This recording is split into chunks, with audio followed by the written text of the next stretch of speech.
Hello everyone, let's start with today's problem. आज मैं आप लोग के लिए एक लीड कोड से एक क्वेश्चन लेकर आया हूँ जिसको ब्रूट फोर्स से तो सब लोग इजीली सॉल्व कर सकते हैं, लेकिन एक ऑप्टिमल अप्रोच बताना थोड़ा सा ट्रिकी है इस क्वेश्चन में।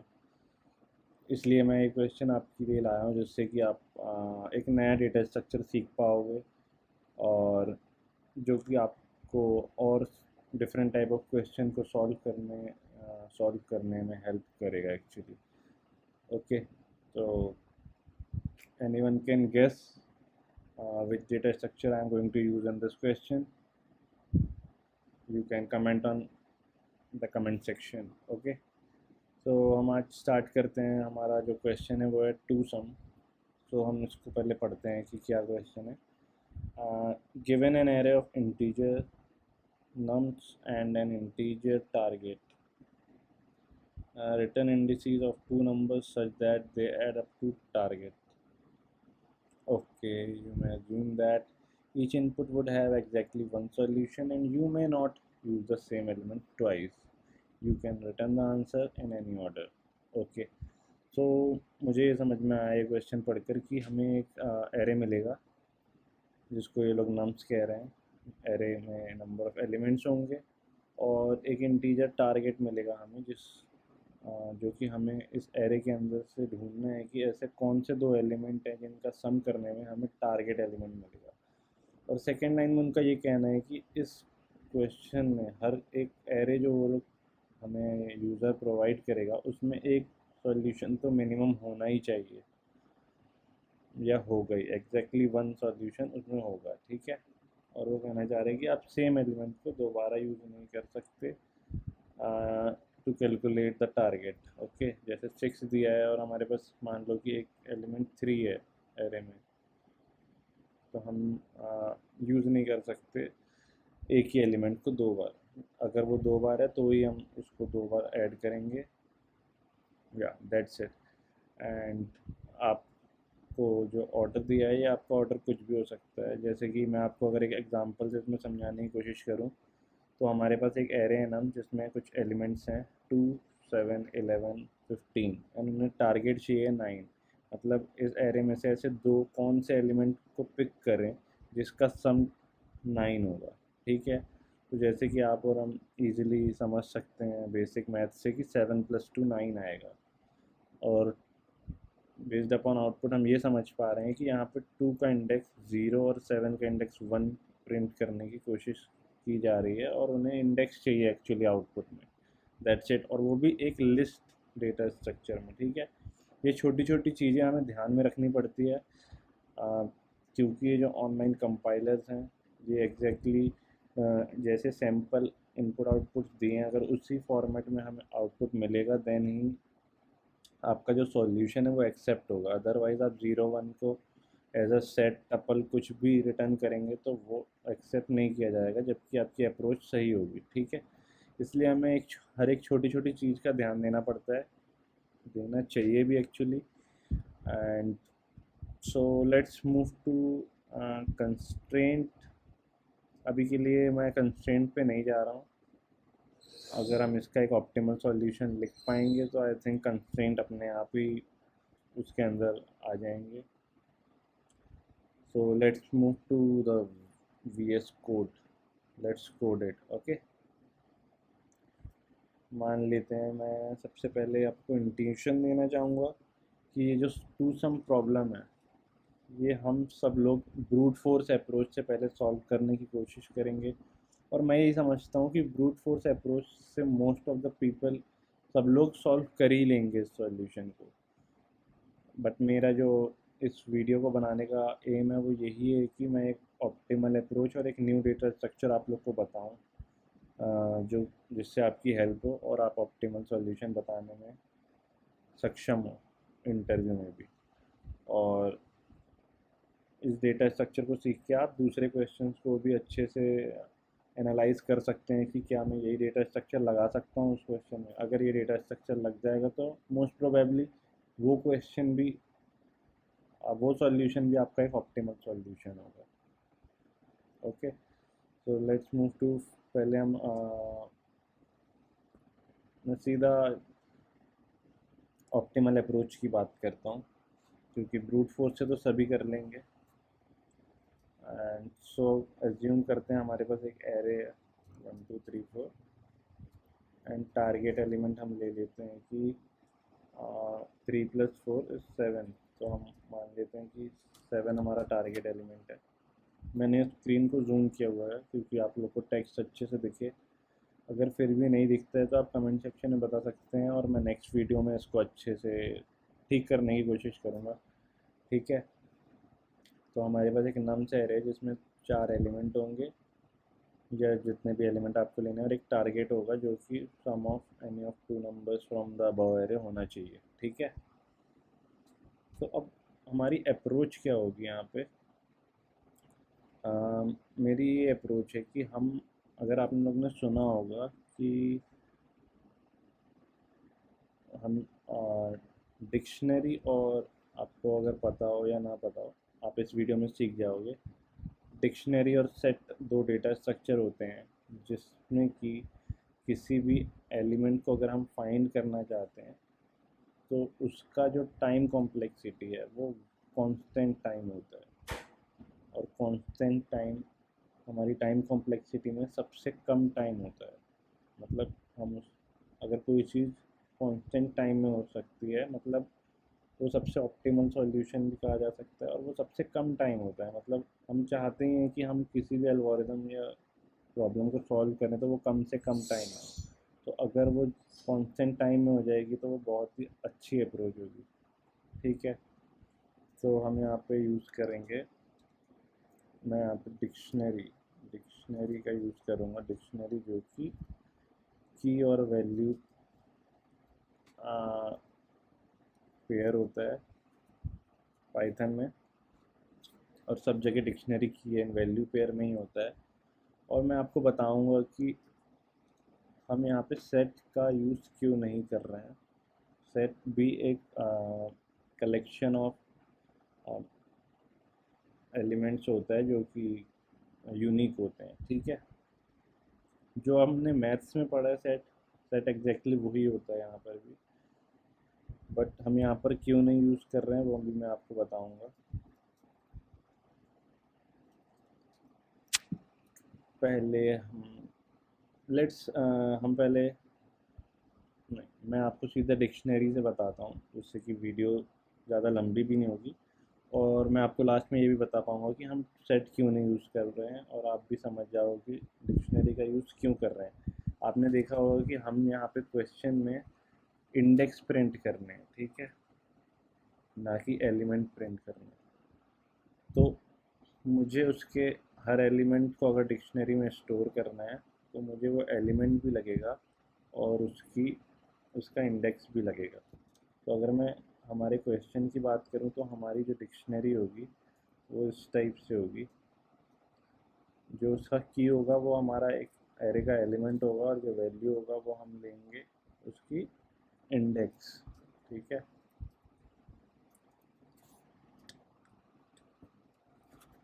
कुछ इस तरीके से हमारा डिक्शनरी बनेगा। और हम डिक्शनरी और सेट का यूज़ इसलिए कर रहे हैं क्योंकि हमें एग्जैक्टली क्या करना है मैं आपको बताता हूँ। मान लीजिए कि सबसे पहले मैं अगर नम्स को ट्रैवर्स कर रहा हूँ तो मेरे पास सबसे पहले जो वैल्यू आएगी वो होगी 1। ठीक है, 1 आएगी, और 1 का जो इंडेक्स है वो है 0।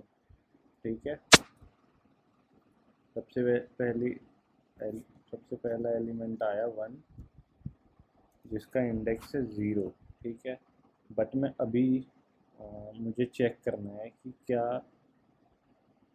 1 से तो कुछ नहीं होगा। ठीक है, हमें क्या चाहिए, अगर हमारे पास एक 1 आया है तो हमारे पास जो दूसरा एलिमेंट होना चाहिए वो 6 होना चाहिए। तो अगर आप क्या करोगे, नेक्स्ट अप्रोच आप ये करोगे कि आपको जो भी टारगेट एलिमेंट है उसमें से जो आपका करंट एलिमेंट है आप उसको माइनस करने की कोशिश करोगे। 7 - 1 करोगे आपके पास आएगा 6। तो अब आप इस 6 को ट्राई करोगे कि क्या हमारे पास जो एरे है उसमें 6 है। तो यहाँ पे हमें क्या करना है, एक सर्चिंग यूज़ करनी है, या हम फाइंड करना चाहते हैं तो हमारे पास हमें यहाँ पे एक सर्चिंग एल्गोरिदम लगानी पड़ेगी। अगर हम सर्चिंग एल्गोरिदम यूज़ करेंगे तो उसका एक अलग टाइम कॉम्प्लेक्सिटी होगा, तो वो भी हमारे उसमें ऐड हो जाएगा हमारे प्रोग्राम की टाइम कॉम्प्लेक्सिटी में, ठीक है। सो अगर हम डेटा स्ट्रक्चर पढ़ें तो हमें एक डेटा स्ट्रक्चर याद आएगा जो कि है सेट और डिक्शनरी, जिसमें अगर हमें किसी भी एलिमेंट को सर्च करना पड़ता है तो वो हम कांस्टेंट टाइम में सर्च कर सकते हैं, ठीक है। ये सेट और डिक्शनरी में सर्चिंग इतनी इजी क्यों होती है, इतने कम टाइम में क्यों होती है, ये मैं नेक्स्ट वीडियो या किसी भी आने वाली वीडियोस में कवर करूँगा, ठीक है। और उसको यहाँ पर लिंक कर दूँगा बाद में। सो अभी हम यहाँ पर हैं कि हमें 6 एलिमेंट इस एरे में ढूंढना है। अगर ये लिस्ट में मैं ढूंढने जाऊँगा तो मुझे लीनियर सर्च लग जाएगा। लीनियर सर्च लगाने में एन टाइम कॉम्प्लेक्सिटी हो जाएगी, ठीक है, एन टाइम कॉम्प्लेक्सिटी, जो कि बहुत ज़्यादा टाइम लेगी। इसलिए यहाँ पर जब हम इसका ऑप्टिमल सॉल्यूशन लिखने जाते हैं, ठीक है, तो हमें डिक्शनरी और सेट का हम यूज़ करने वाले हैं, क्योंकि यहाँ पे जो सर्चिंग है वो कांस्टेंट टाइम में होगी, ठीक है। बस यही रीज़न है यहाँ पर एक ऑप्टिमल सॉल्यूशन बनाने का। बस इतने से चेंज से ही हमारा जो सॉल्यूशन है वो ऑप्टिमल हो जाएगा, और कहीं पर भी हम इंटरव्यूअर को, जो हमारा इंटरव्यूअर है, हम उसको इजीली इम्प्रेस भी कर सकते हैं, क्योंकि programming is all about time complexity and space complexity को कैसे हम कम से कम कर सकते हैं, ठीक है। तो यहाँ पे हमें डेटा स्ट्रक्चर मिल गया है जो कि है सेट, सेट और डिक्शनरी, ठीक है। तो मैं डिक्शनरी का यूज़ करने वाला हूँ और हम अब सीधा कोड की तरफ बढ़ते हैं, ठीक है। अब मैंने आपको अप्रोच बता दी है कि यहाँ पर क्यों कांस्टेंट टाइम लगेगा, क्योंकि जब हम सेट का यूज़ करेंगे तो उसमें जो सेट का जो टाइम कम सर्चिंग सर्चिंग टाइम है वो कांस्टेंट है, ठीक है। और अगर अगर हम एग्जिस्टिंग लिस्ट का यूज़ करते, लिस्ट के अंदर सर्च करते, तो जो हमारा टाइम है वो एन टाइम लग जाता, searching time would be n, ठीक है। तो हम हमेशा ऑप्टिमल यूज़ करने की कोशिश करेंगे, ठीक है। इसलिए मैं यहाँ पे सेट और डिक्शनरी का यूज़ कर रहा हूँ, क्योंकि दोनों के पीछे एक ही डेटा स्ट्रक्चर है, उसका नाम है हैश मैप, ठीक है। इसलिए आप सेट और डिक्शनरी कोई सा भी यूज़ कर सकते हैं। डिक्शनरी मैं इसलिए करूँगा क्योंकि हमें यहाँ पे उसके इंडेक्स भी चाहिए और उसकी वैल्यू भी चाहिए, ठीक है। Let's move to the approach. मैं क्या करूँगा, एक एरे, इस एरे को ट्रेवर्स करूँगा लाइन बाय लाइन, ठीक है। लेकिन मैं इंडेक्स वाइज ट्रेवर्स करूँगा उसको, ना कि डायरेक्टली एलिमेंट वाइज, ठीक है। तो एलिमेंट का जो इंडेक्स होगा यहाँ पे इंडेक्स होगा, ठीक है, मतलब पहले 0 होगा, देन 1 2 3। उसके बाद मैं चेक करूँगा, मुझे एक डिक्शनरी चाहिए होगी, ठीक है।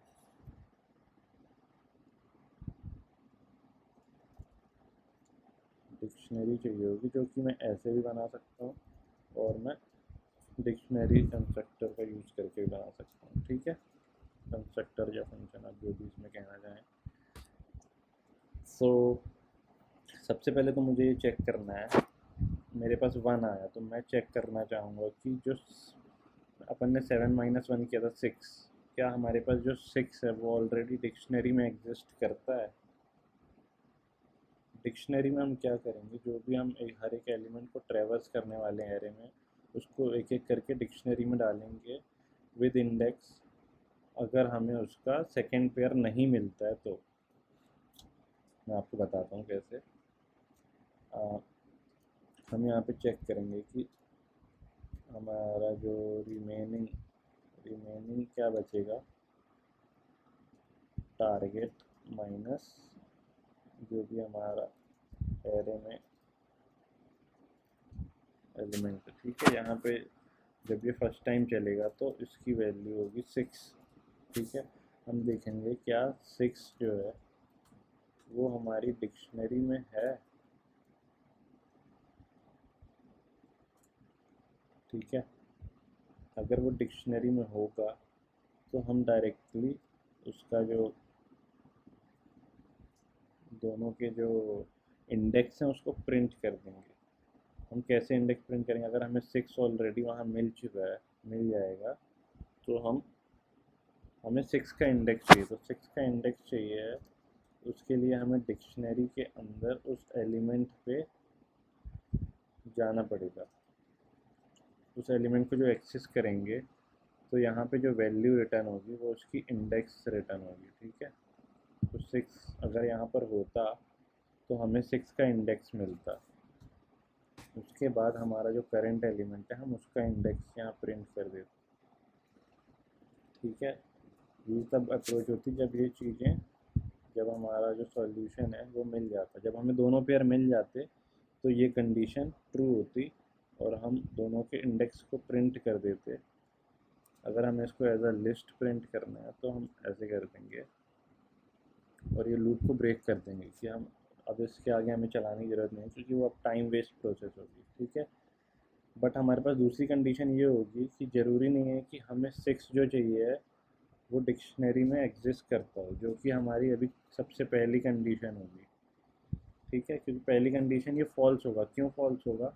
क्योंकि for the first time dictionary खाली है, हमारे पास आया यहाँ पे ज़ीरो इंडेक्स, हमने देखा कि यहाँ पे जो रिमेनिंग है उसकी वैल्यू आई 6। ठीक है। हमने देखा क्या 6 हमारी डिक्शनरी में है, तो आप अगर यहाँ देखो तो डिक्शनरी अभी खाली है फॉर द फर्स्ट टाइम। ठीक है। तो ये वाली कंडीशन तो चलने से रही। तो हमारे पास क्या चलेगा, हमें क्या करना है, इस 1 को डिक्शनरी में डालना है। अगर हमें एलिमेंट नहीं मिलता है तो हमें डिक्शनरी में उस एलिमेंट को रखते जाना है। उस एलिमेंट को तो रखना ही है, लेकिन साथ में उसके इंडेक्स को भी रखना है। ठीक है। अगर आप देखें तो मैं ये क्या कर रहा हूँ, डिक्शनरी की जो की है वो मैं नंबर को बना रहा हूँ, मतलब 1 को मैं डिक्शनरी की बना रहा हूँ और उस पर जो सेट कर रहा हूँ वो उसका इंडेक्स होगा। जैसा कि मैंने आपको दिखाया कि मैं डिक्शनरी को कैसे बनाने की कोशिश कर रहा हूँ, क्योंकि जब हमारे पास फर्स्ट टाइम जब ये लूप चलेगा तो हमारी डिक्शनरी खाली होगी, और जब खाली होगी तो ये एल्स कंडीशन चलेगी, और एल्स कंडीशन जब चलेगी तो उसमें जो पहला एलिमेंट है वो 1 आएगा और उसका जो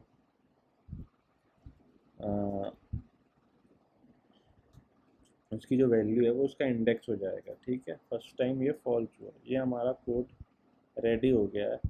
मैं अब आपको बस समझाने की कोशिश कर रहा हूँ, अगर आपको नहीं समझ आया अभी तो फर्स्ट टाइम मैं एक एक करके सारी वैल्यूज़ के लिए इसको रन करेंगे और अपन देखते हैं कि क्या आउटपुट आता है। ठीक है।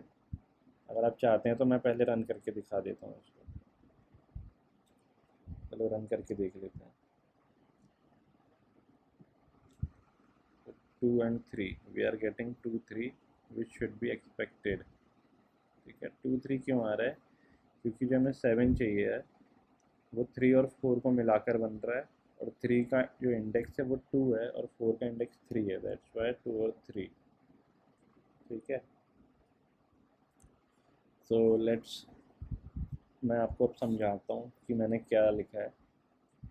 हम एवरी एलिमेंट के लिए इसको टेस्ट करेंगे। ठीक है। For the first time element index जो है उसकी वैल्यू होगी, यहाँ पे लिख के बताता हूँ, जो एलिमेंट इंडेक्स है उसकी वैल्यू होगी 0। क्यों? क्योंकि हम यहाँ पर जो है इंडेक्स से ट्रेड कर रहे हैं। इंडेक्स को ये जो लेंथ फंक्शन है ये बताएगा कि नम्स जो लिस्ट है उसकी लेंथ कितनी है, 4। और रेंज फंक्शन में अगर मैं 4 पास करूँगा तो उसमें एक लिस्ट बन जाएगी 0 1 2 3 की, और वो जो लिस्ट है उसके ऊपर इटरेट करेगा ये फॉर लूप। ठीक है। तो 0 इज़ द इंडेक्स हेयर।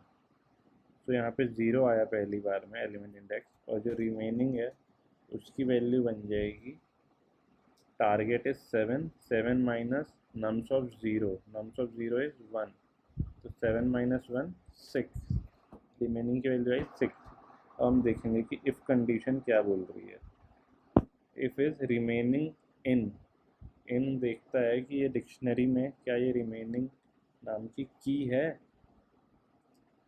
तो हम देखेंगे कि रिमेनिंग जो 6 है वो डिक्शनरी के अंदर, डिक्शनरी अभी खाली है फॉर द फर्स्ट टाइम। ठीक है, हम यहाँ पे ले लेते हैं डिक्शनरी खाली है। तो वो देखेगा कि क्या डिक्शनरी में अभी 6 है हमारे पास, तो वो देखेगा कि नहीं, हमारी डिक्शनरी तो ब्लैंक है। तो ये कंडीशन जो है ये हो जाएगी फॉल्स। जब ये फॉल्स होगी तो हमारी एल्स कंडीशन चलेगी, और ये एल्स कंडीशन क्या करेगी, डिक्शनरी में एक वैल्यू ऐड करेगी जो कि हमारा एलिमेंट है 1, और उसको दे देगी, उसका इंडेक्स असाइन कर देगी जो कि 0 है। ये होगा फर्स्ट लूप के बाद हमारी डिक्शनरी। ठीक है, डिक्शनरी का स्टेटस जो कि मैं यहाँ पे लिख सकता हूँ, ये डिक्शनरी होगी। डिक्शनरी के अंदर का कंटेंट ये होगा, इनिशियली ये होगा blank. Let's move to second iteration, जब एलिमेंट ऑफ इंडेक्स की वैल्यू होगी 1। अब फॉर लूप ऊपर वापस चला जाएगा, इंक्रीमेंट हो जाएगी एलिमेंट की वैल्यू, जो कि लिस्ट पे पहले 0 पे पॉइंट कर रही थी, अब वो 1 को पॉइंट करेगी। अब एलिमेंट इंडेक्स होगा 1। अब एलिमेंट इंडेक्स 1 पे क्या वैल्यू है, 2। तो टारगेट क्या है, 7 माइनस 2। अब यहाँ पे जो रिमेनिंग है वो आएगा 5। और हम देखेंगे क्या जो 5 है वो हमारी डिक्शनरी का की है, ये जो इफ कंडीशन है वो नहीं है। तो अगेन ये एल्स कंडीशन चलेगी, और इस बार जो है डिक्शनरी की जो वैल्यू है वो हो जाएगी 2:1। ठीक है, सेकेंड एलिमेंट और उसका इंडेक्स है 1। अब जब थर्ड टाइम चलेगा तो एलिमेंट इंडेक्स होगा 2, और रिमेनिंग की वैल्यू होगी 7 माइनस 3, दैट इज़ 4। हम देखेंगे क्या वो डिक्शनरी में एग्जिस्ट करता है। 4 हमारी डिक्शनरी में नहीं है एज अ की। ठीक है, तो हमारा फिर से एल्स चलेगा, और एल्स चलने के बाद जो है वो हमारी डिक्शनरी है वो हो जाएगी, उसमें ऐड हो जाएगा 3 विथ इंडेक्स 2। ठीक है, अब जो एक और लास्ट टाइम चलने वाला है उसके लिए एलिमेंट इंडेक्स जो है वो होगा 3। ये लास्ट टाइम लूप चल रहा है, और इसकी जो रिमेनिंग वैल्यू होगी वो होगी टारगेट दैट इज़ 7, और जो थर्ड इंडेक्स पे जो वैल्यू है वो है 4। 0 1 2 3, थर्ड इंडेक्स पे जो 4 है वैल्यू। तो टारगेट इज़ 7 माइनस 4 3। तो अब हम देखेंगे क्या 3 जो है, अभी जो ये लूप चल रहा है, क्या 3 हमारी डिक्शनरी का की है। तो हमें यहाँ मिलेगा ट्रू। क्यों, जैसे कि आप देख रहे हो ये डिक्शनरी में 3 ऑलरेडी आ चुका है एज अ की, ये कीज़ में ढूंढता है। ठीक है, 3 मिल गया उसको। तो अब जो 3 है मतलब हमें मिल गया, और जो 4 था वो हमारा ऑलरेडी हमने हमारे हाथ में है अभी, क्योंकि जो करंट एलिमेंट है जो कि एलिमेंट इंडेक्स है वो हमारा अभी ऑलरेडी पॉइंट कर रहा है थर्ड इंडेक्स को, जिस पे कि 4 वैल्यू है। ठीक है, हमें यहाँ से मिल जाएगी हमारी करंट वैल्यू, और रिमेनिंग जो 3 है वो हमें डिक्शनरी में उसका इंडेक्स मिल गया। ठीक है, मतलब हमें करंट एलिमेंट का और जो रिमेनिंग एलिमेंट का इंडेक्स है वो मिल चुका है 3 और 2। हमें बस उसको प्रिंट कराना है या रिटर्न करना है। तो हम यहाँ पे प्रिंट कर देंगे डिक्शनरी में, जो हमारे पास इंडेक्स है वो है 2, क्योंकि 3 की जो वैल्यू है वो है 2। यहाँ पे अगर हम डिक्शनरी ऑफ 3 लिख रहे हैं तो वैल्यू आएगी 2, और यहाँ पे हमारा जो करंट एलिमेंट है उसका हम इंडेक्स डायरेक्टली यहाँ से पिक कर ले रहे हैं जो कि है 3। तो ये हमारा आउटपुट है, और ये हमारा आंसर है। ठीक है, अगर आप चाहते हैं तो मैं आपको दूसरे इनपुट्स के लिए भी रन करके दिखाता हूँ। मान लीजिए कि हमारे पास है 2 7 11 15, जो प्रॉब्लम में दिया हुआ है हम वही ले लेते हैं। ठीक है, और जो हमारा आउटपुट टारगेट है हमें नहीं है 9। लेट्स सी, 0 और 1, मतलब जो एक्सपेक्टेड है 7 + 2 9 आ रहा है। 2 का जो इंडेक्स है वो 0 है, 7 का जो 1। तो हमें आउटपुट में सही आंसर मिल रहा है, मतलब हमारी जो अप्रोच है वो सही है, और ये ऑप्टिमल अप्रोच है। क्योंकि हम यहाँ पे जो डेटा स्ट्रक्चर यूज़ कर रहे हैं दैट इज़ हैश मैप, जिससे कि डिक्शनरी और सेट इम्प्लीमेंट हुआ है, और पाइथन में हम हैश मैप को एक्सेस करने के लिए सेट और डिक्शनरी का यूज़ करते हैं। ठीक है, कंफ्यूज नहीं होना। कोई भी कंफ्यूजन हो कमेंट सेक्शन में आप पूछ सकते हैं। तो अगर आप चाहते हैं तो हम इस क्वेश्चन को सबमिट करते हैं। सबमिट तो चलो हो जाएगा। सबमिट करने के लिए हमें जो है यहाँ से प्रिंट हटाना पड़ेगा। प्रिंट इसलिए हटाना पड़ेगा क्योंकि जो यहाँ लीड कोड में जो एक्सेप्टेंस क्राइटेरिया है उसमें हमें प्रिंट नहीं चाहिए है। हम एज अ फंक्शन इसको यहाँ पे रिटर्न करेंगे।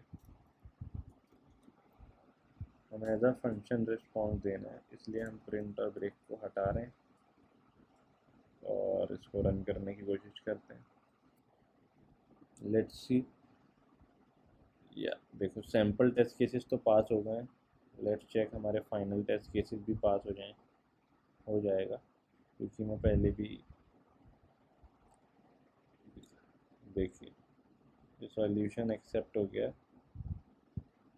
और ये हमारा ऑप्टिमल भी है। ठीक है, तो थैंक यू। आज के लिए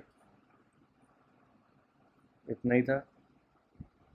आई होप आप लोग आज कुछ नया सीखा होगा, आपने हैश मैप डेटा स्ट्रक्चर सीखा होगा, और मैं क्वेश्चन को डिस्क्रिप्शन में उसका लिंक ऐड कर दूंगा। आप वहाँ से जाके भी सॉल्व कर सकते हैं। मेरी हमेशा यही अप्रोच होगी कि आप हर क्वेश्चन को पहले खुद से ब्रूट फोर्स अप्रोच से सॉल्व करने की कोशिश करें। नहीं बनता है देन आप यूट्यूब में वीडियो सर्च कर सकते हैं और उसको देख सकते हैं। और अगर आपको फिर भी नहीं समझ में आता है कहीं पर, तो आप मेरे चैनल पे आ सकते हैं, जो कि मैं हिंदी में समझाने की कोशिश कर रहा हूँ, जिससे कि हर किसी को प्रोग्रामिंग बहुत इजीली समझ में आए। Okay, thank you, bye bye, मिलते हैं नेक्स्ट वीडियो में।